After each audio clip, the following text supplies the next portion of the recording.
Kemudian yang ketiga, kalau Anda memang sudah tidak bisa membantu orang Palestina, paling tidak Anda jangan membantu orang Israel. Ini keimanan, jangan banyak berhujjah. Jauhi segala produk yang dihasilkan oleh orang-orang itu. Karena sesungguhnya kalau Anda membeli kepada mereka, sudah tidak membantu Palestina, Anda belanja kepada mereka. Iman Anda di mana, hai hamba Allah?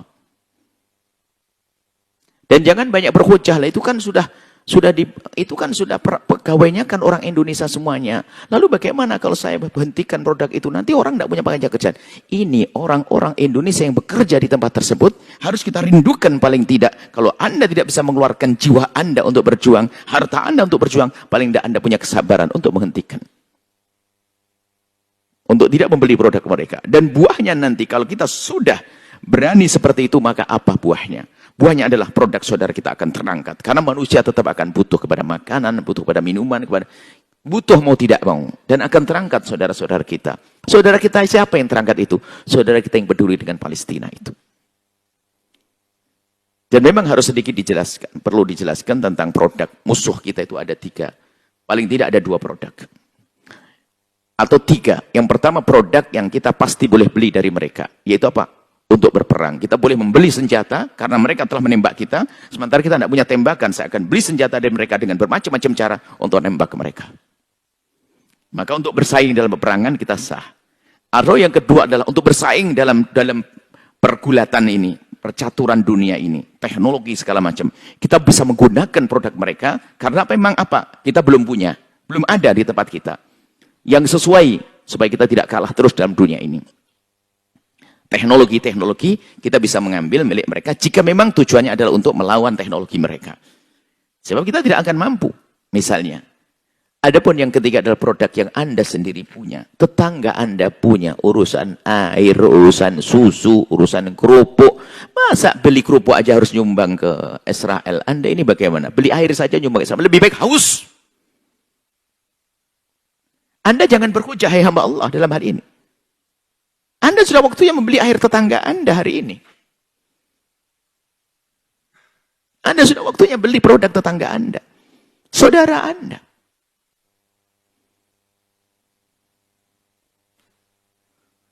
Kalau ada saudara non-muslim sekalipun, asalkan dia tidak memusuhi Islam, kita tidak dilarang kok berhubungan baik dengan mereka. Tapi kalau sebuah produk sudah diindikasi bahwasanya akan ke sana, ke Israel, kok Anda masih minum, di mana iman Anda? Bisa jadi satu wadah minuman atau apapun yang Anda beli itu jadi peluru yang akan ditembakkan kepada orang Islam. Ini harus ada keimanan. Yang jadi masalah adalah keroposnya iman. Jangankan dalam dunia yang seluas, yang dunia lebih luas. Di dalam dunia peperangan, di saat berperang pun ada yang berkhianat kok. Bukankah zaman Belanda dulu ada antek-antek Belanda? Itu ada dari paman-paman pejuang. Itu ada antek Belanda dia. Dia hanya mementingkan kepentingannya sendiri. Yang penting aku senang. Dia mengambil keuntungan di balik kedekatannya dengan musuh. Tolong hai hamba Allah, sadari makna ini. Kita jangan menjadi antek. Antek-antek musuh. Yang lain teman kita berjuang bersimbah darah. Nyawa melayang. Kemudian harta hilang. Ternyata kita enak-enak. Kalau Anda masih meminum produk saudara memusuhi kita, yang memusuhi Islam, memusuhi Palestina. Ini orang-orang, Anda punya orang di luar Islam pun. Ya memang dalam hatinya ada kesadaran keinsyafan tentang kemanusiaan. Mereka sudah nggak mau. Berusaha untuk memboikot produk-produk semacam itu. Ini mana iman, wahai hamba Allah. Jangan banyak berhujah. Loh itu kan aku punya toko, sudah terlanjur punya toko. Karyanya banyak. Dan produknya isinya mereka semuanya. Milik mereka semuanya. Kalau saya tutup karya gimana? Saudara Anda bukan tidak punya produk. Langsung hentikan ganti produk saudara Anda. Ini perlu jihad. Kalau pada zaman Belanda dulu kan ada antek terang-terangan, ya kan? Langsung memihak kepada Belanda, jadi mata-mata dan sebagainya. Na'udzubillah. Waduh, semuanya kan benci. Jangan sampai kita menjadi antek halus. Antek halus. Tidak pernah peduli kepada urusan orang Palestina.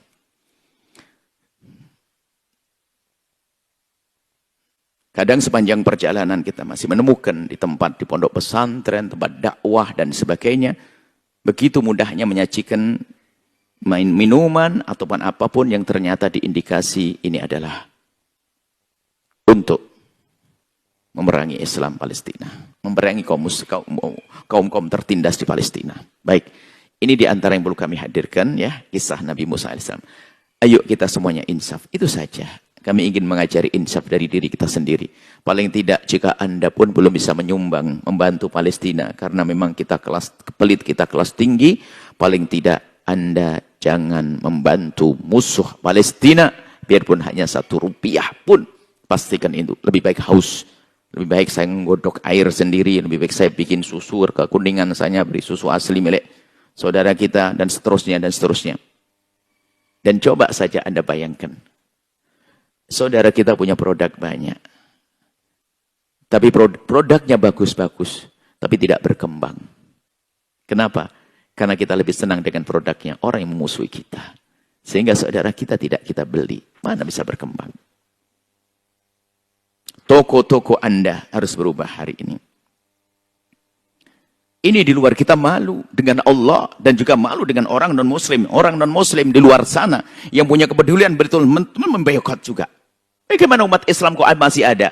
Umat Islam ada yang membela hari ini. Kenapaan begitu banyak beralasan? Di luar sana itu ada orang punya perusahaan akan ditutup demi biarpun saya rugi. Paling tidak saya tidak melakukan kezaliman. Non-muslim juga ada semacam itu, bukan orang Islam saja. Kalau Anda belum bisa misalnya, gini loh ya, Anda golongan orang banyak duit, ternyata Anda kok belum bisa berderma, bersedekah. Urusanmu, duit-duitmu sendiri, itu kan masalah hati. Tapi jangan menggombosi orang yang mau berderma. Ngapain sedekah-sedekah ke sana? Apalagi dengan isu-isu, wah nanti gak nyampe dan sebagainya. Bukan urusanmu nyampe dan nyampe. Yang penting kita membersihkan hati kita dari ketidakpedulian. Misalnya ada tetangga kita, fakir, orang miskin di samping rumah kita. Atau di gang-gang sana. Dia fakir, miskin, kesakitan, kelaparan. Kita mendengar, lalu kita ingin mengirim uang dan makanan. Taunya apa? Setelah kita kirim ke seseorang, sama orang dibawa pergi. Saya tidak tahu, orangnya sampai mati. Saya nggak dosa yang penting. Yang dosa yang bawa itu. Tapi saya sudah keluar daripada ketidakpedulian dengan saudara saya. Jangan bicara sampai tidak nyampe urusan nanti. Yang penting keluarkan dari ketidakpedulian Anda ini. Laisa minna ma lam tahyahtam bi amril muslimin. Tidak golongan kami ahli iman kalau tidak peduli dengan urusan kaum muslimin. Ini yang harus kita hadirkan makna ini. Kalau berhujah, biarkan dia berhujah. Oh ini kan begini ini. Hati-hati kalau berhujah. Anda sendiri akan menyesal dengan hujah Anda sendiri. Kalau Anda pelit, jangan ngajari orang pelit. Kalau Anda belum bisa meninggalkan produk-produk musuh, Anda jangan mengajak orang beli produk musuh. Selesai. Paling tidak itu. Mungkin Anda termasuk, ya, kalaupun tidak menjadi antek, bahunya sajalah. Tapi jangan membawa orang lain untuk jadi antek. Antek musuh. Itu loh. Kita perlu membangun. Jujur, tetangga kita, saya melihat kemarin. Kita lihat kemarin ke bandara juga kita melihat. Ternyata produk lokal banyak. Sekarang ada pameran di bandara sana, pameran produk-produk lokal di Indonesia. Kita lihat produknya cakep-cakep, tidak kalah dengan produk-produk itu. Kenapa tidak gitu kita angkat? Kalau seandainya umat baginda Nabi Muhammad kompak, yang punya toko berapa ribu toko, berapa ratus toko dari Sabang sampai Merauke, kalau mereka semangat untuk mengangkat produk saudaranya, apa yang terjadi? Ekonomi bangsa ini akan terangkat. Indah. Indah semuanya. Baik ini. Tentu tidak kita pungkiri ada orang-orang Yahudi yang benci dengan kejadian hari ini di Palestina.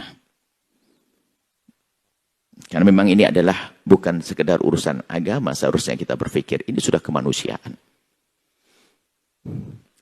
Kalau Anda tahu peperangan dalam Islam itu indah, anak kecil nggak boleh dibunuh. Nabi melihat perempuan dibunuh, kenapa kok perempuan ini ada terbunuh di sini? Ada perempuan kafir terbunuh di sini, kan perempuan tidak ikut perang, kenapa kau bunuh? Ditegur oleh Nabi. Kakak-kakak ketua yang tidak boleh. Tidak boleh membumi hanguskan peternakan, perkebunan, itu Islam.